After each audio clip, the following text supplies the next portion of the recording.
Mission 2024 में जीत के लिए बीजेपी लगातार संगठन को मजबूत करने में जुटी है। हरियाणा में 2024 के चुनावों को देखते हुए बीजेपी ने तैयारी तेज कर दी है। इसी कड़ी में चरखी दादरी में पन्ना प्रमुख सम्मेलन का आयोजन हुआ, जिसमें बीजेपी प्रदेश अध्यक्ष ओम प्रकाश धनखड़ ने शिरकत की और चुनावी टिप्स दी। इस दौरान उन्होंने पन्ना प्रमुखों को चुनाव की तैयारी में जुटने का आह्वान किया।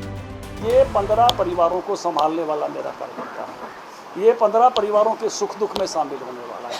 उसका आयुष्मान का, चिरायु का कार्ड, कोई बीपीएल कार्ड बनना है, पेंशन बननी है, उसमें मददगार है। जब इलेक्शन आएगा तो ये निश्चित रूप से हमारे वोट वहाँ से निकले, इसके लिए भी काम करेगा। हम इसको एक ही रूप में नहीं लगा रहे। ये हमारा चौकीदार, सेवादार भी है 15 घरों का, और पार्टी का प्रतिनिधि भी है उन 15 घरों में। इस रूप में पन्ना प्रमुख है। ये निर्णय तो दिल्ली में होना है कि चुनाव एक साथ होंगे या अलग अलग होंगे। प्रदेश अध्यक्ष के नाते मैं तैयार हूँ।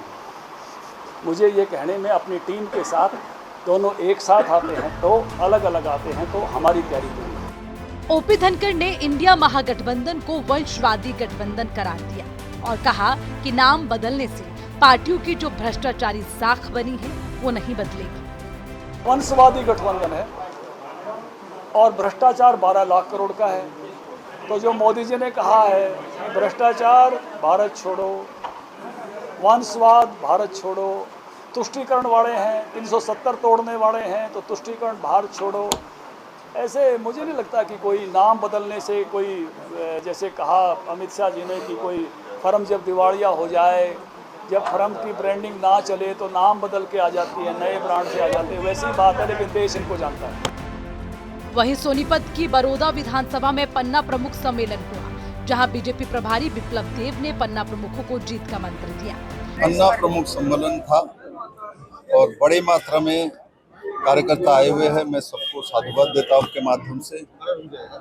और जो बड़ी बात है, जो पन्ना प्रमुख जो 15 घर का मुखिया बनाया जा रहा है, उस 15 घर किसी पार्टी का भी हो, किसी पंथ का हो, उनके साथ संपर्क करें, उनके सुख दुख में साथी बने और इनके लिए काम करें। हर काम नहीं हो सकता है, क्योंकि बहुत सारी काम हो सकता है, वो काम करें, यही मेरा निवेदन है। और भारतीय जनता पार्टी का संगठन सबसे बड़ा संगठन है इस राज्य में, और भारतीय जनता पार्टी के कार्यकर्ता करने में भी सक्षम है।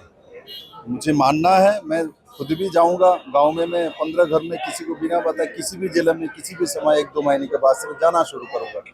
किस किस के घर में किसने गया, क्या काम किया, कौन सा काम रह गया, तो इसके बारे में जानकारी लेना और लोगों को मदद करना है, ऐसा पन्ना प्रमुख का लक्ष्य है। इसके अलावा विप्लव देव ने विपक्ष पर भी निशाना साधा और उन पर नकारात्मक राजनीति करने का आरोप लगाया। और जो बाकी सब पार्टी है उनके पास संगठन नहीं है, वो सब आपने एक नैरेटिव तैयार करके राजनीति करता है, उकसा के राजनीति करता है, धरने के राजनीति करता है, उकसाने का काम करता है, विभ्रांत करने के काम करता है। एमएसपी तो 13 फसल में मनोहर लाल खट्टर ही दे रहा है, सबसे ज्यादा एमएसपी ही मिल रहा है। एमएसपी में भी सबसे ज्यादा पैसे यही मिल रहा है। मेरे आशाकर्मी बहनों, मैंने सुना कहीं बैठा हुआ है, पूरे देश में सबसे ज्यादा आशाकर्मी को पैसा कहीं मिलता है तो इस हरियाणा में मिलता है। पन्ना प्रमुख बीजेपी की चुनावी रणनीति का एक मजबूत हिस्सा है। बीजेपी पन्ना प्रमुख को बीजेपी की छोटी इकाई मानती है और इसी के जरिए पूरे प्रदेश में चुनावी हवा बदलने की जद्दोजहद शुरू हो गई है। अब आने वाला चुनावी साल ये तय करेगा कि बीजेपी का पन्ना प्रमुख कितना असरदार रहा। सूर्या समाचार के लिए चरखी दादरी से प्रदीप साहू, सोनीपत से सनी मलिक की रिपोर्ट।